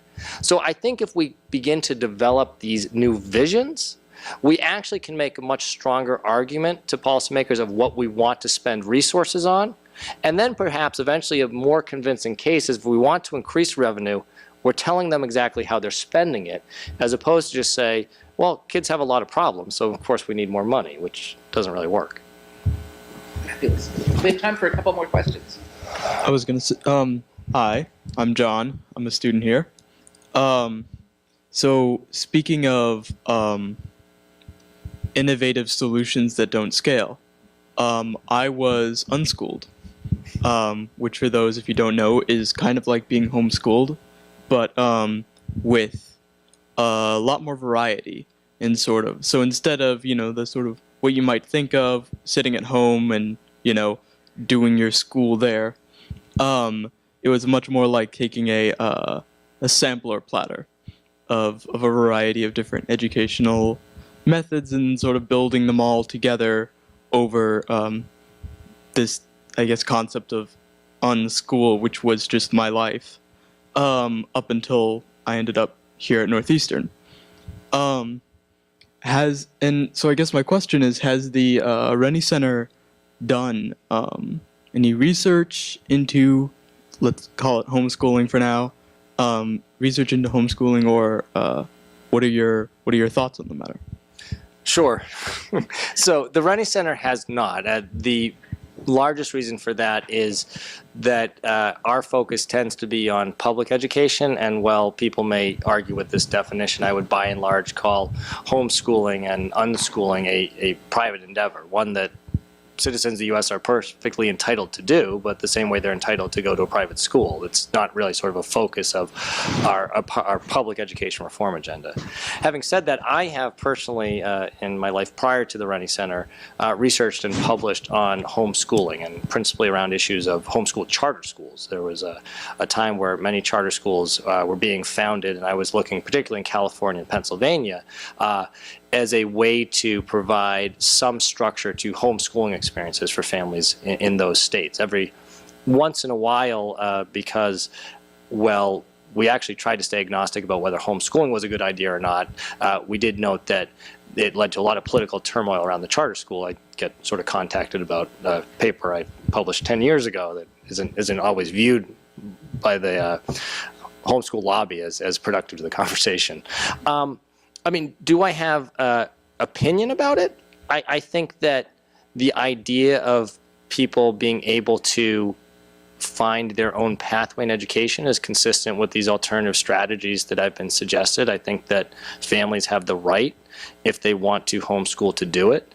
I think it's hard to talk about in generalities. I think for individual families and students, it can make a lot of sense. And I think that there is often examples of students who have really struggled in a traditional schooling environment where that was their only experience or only choice, so to speak, who being able to withdraw from that situation and have another approach to learning really benefited them.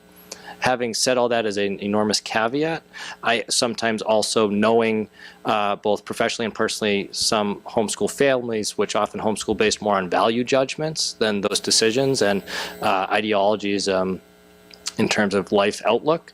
I think sometimes it's not fully appreciative of the fact that I actually think education is a specialized skill, and that teaching is a specialized skill, and that, well, there may be teachers who are not of high quality. We're aspiring to actually develop a skill that can be actually properly provided to students, that it's a little bit, it causes a little bit of anxiety to me that just so the idea that anyone can do it and do it effectively. But I would never raise that judgment to any individual because I don't know their life circumstances. The final thing that I would say is that I think people are entitled to it, but I haven't seen a convincing case that makes it part of the public system, meaning that sort of taxpayer dollars should support it. And that isn't the case right now, but that sometimes comes to the forefront in the conversation. I think we have time for just one more question, if we have one. Anyone? Way up there.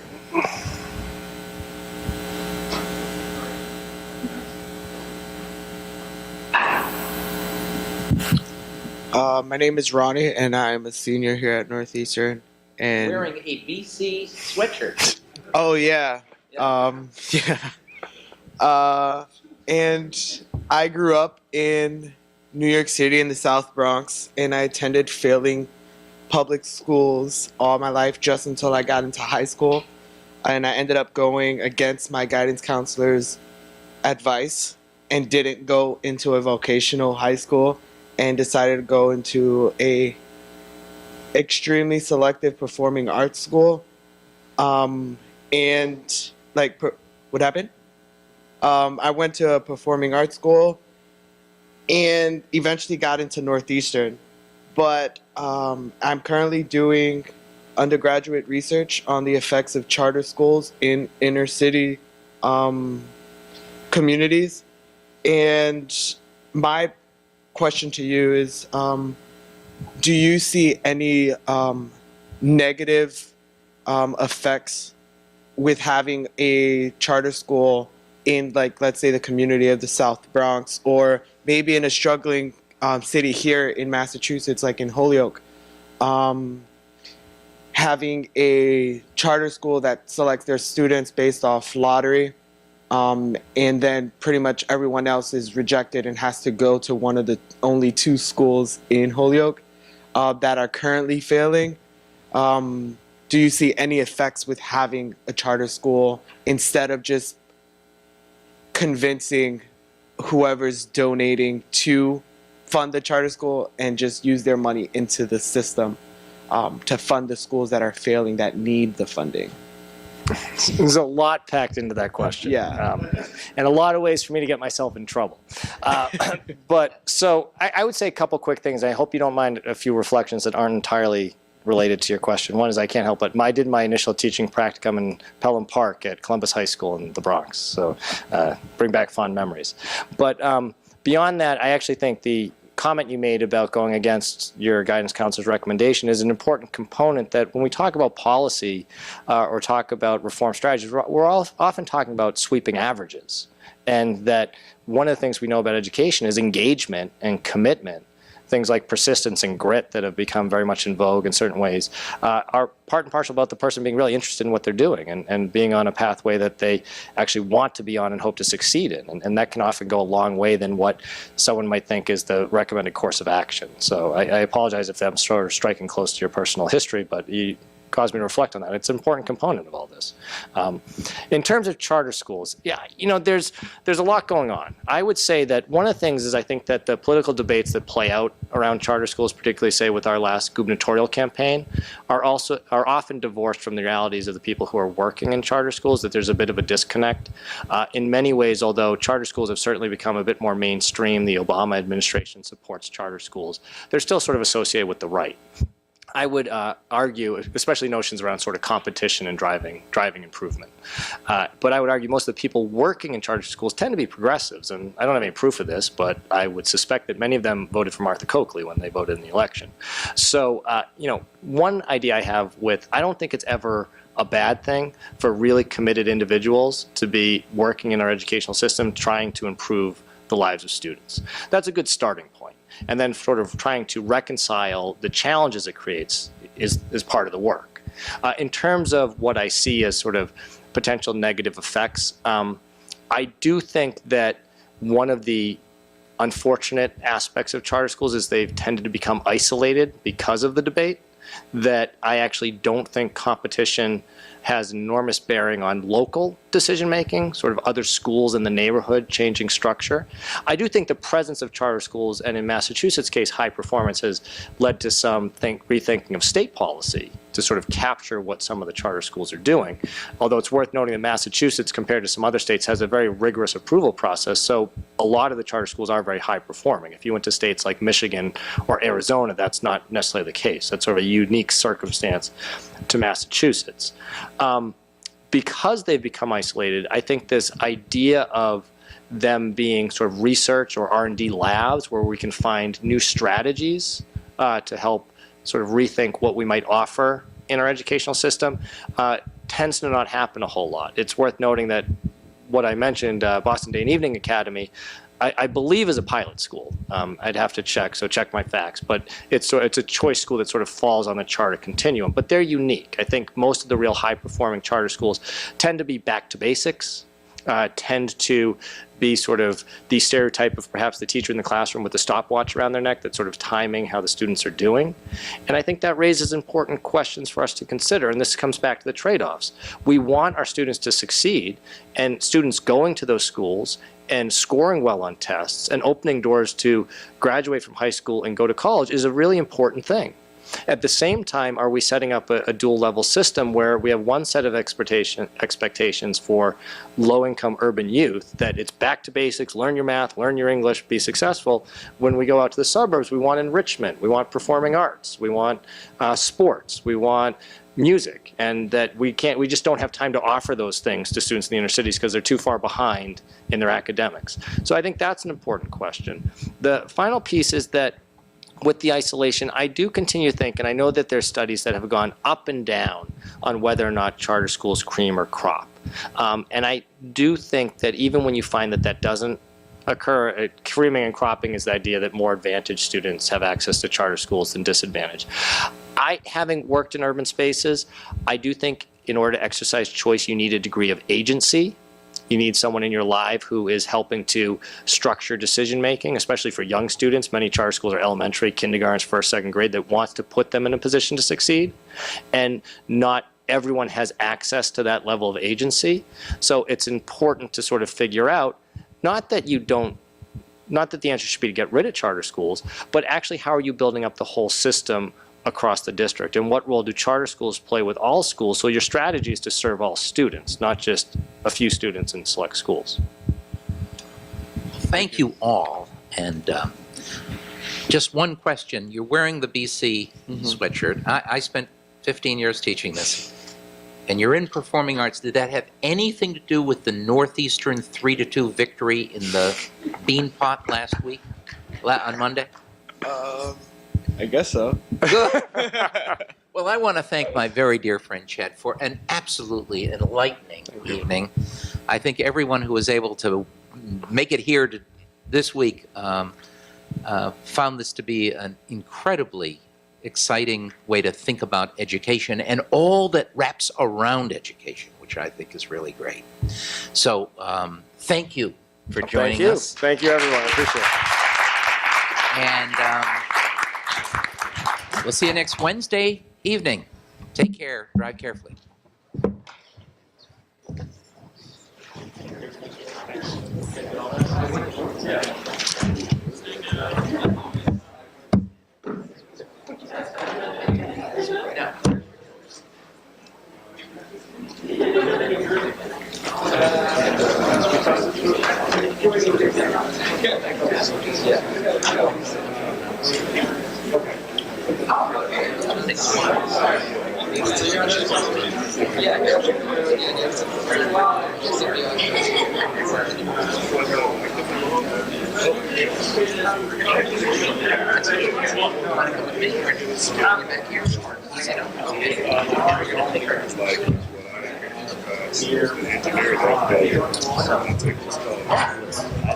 Well, I appreciate you saying that. I appreciate you. You